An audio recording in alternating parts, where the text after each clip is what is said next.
రెక్కలాడితేనే బుక్కెడు గువ్వరా వాళ్ళ రెక్కల కష్టపు సెమట సుక్కల దారను నీనురా వాళ్ళ రెక్కల కష్టపు సెమట సుక్కల దారను నీనురా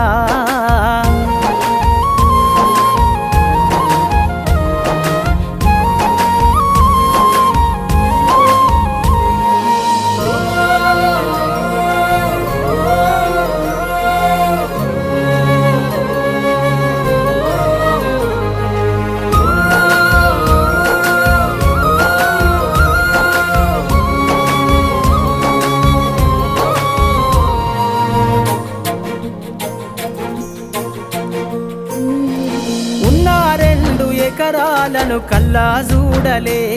మా నాన్న నాగలి కర్రు పెట్టి పొలము దున్నలే ఉన్న 2 ఎకరాలను కల్లా చూడలే